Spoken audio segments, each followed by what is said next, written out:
the flickering light of Asia, or the Assyrian nation and church. We cannot overlook the fact that there is a good deal of chaff to be found in the Nestorian liturgy. In fact, Christianity had lost not a little of its purity prior to the time when the Nestorian Church existed as a distinct body. The traditional influence could not altogether be avoided, and when the Eastern Church secured her independence, she possessed not a few of those human inventions which the curiosity of the Western mind had created.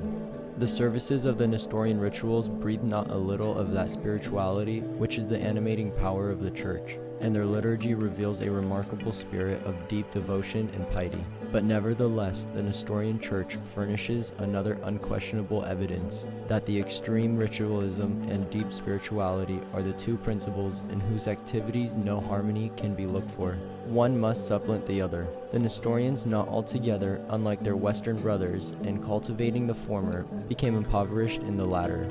According to the liturgy, there are 7 canonical hours of prayer appointed for the divine worship, but of these, 4 only became preserved, and are Shahra, Slula de Romsha, Suba, Slula de Lilia. The significance of the appointed hours and the cause of the changes in their hours may be learned from an extract from the synodal collection of Marodishu.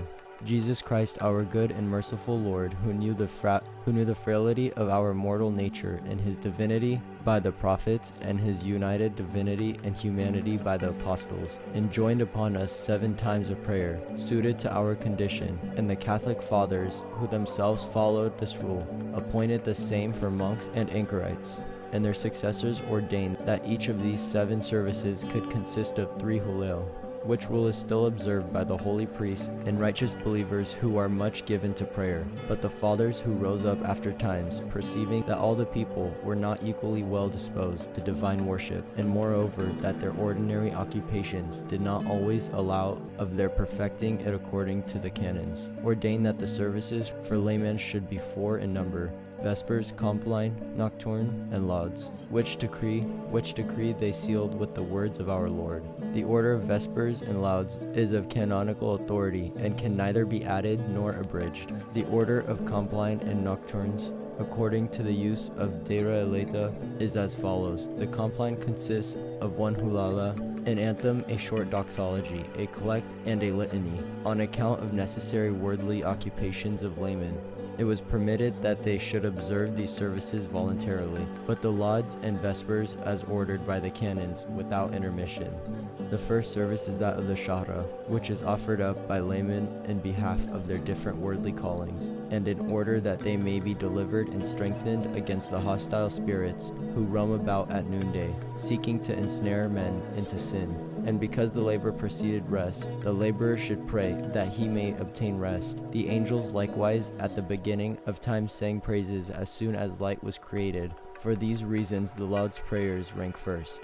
The second service is that of Vespers, and its proper season is just before the sunset. Herein thanks are offered unto God for our preservation during the day, and also for the coming night, ordained our repose. In it we likewise implore the mercy God for those errors, shortcomings, and follies, of which we have been guilty during the past day, and that we may be preserved from the pestilence that walketh in darkness. The third service is called Suba, from the practice of those holy men who fasted all their days, but by laymen it is styled the prayer before sleep. At this time becomes us to recall to mind all the sins which we have committed, and to supplicate pardon from the merciful Lord, and moreover to think of death, and to resolve before God that if spared, we will, to the best of our frail nature, endeavor to sin no more. The fourth service is that of the Nocturnes, and its time every believer will fix according as he is zealously affected in his holy exercise. Some pray at first, others at the second, and others again at the third set crowning. But the common hour now observed is when the congregation assembles in the church for divine worship. We cannot overlook the fact that there is a good deal of chaff to be found in the Nestorian liturgy.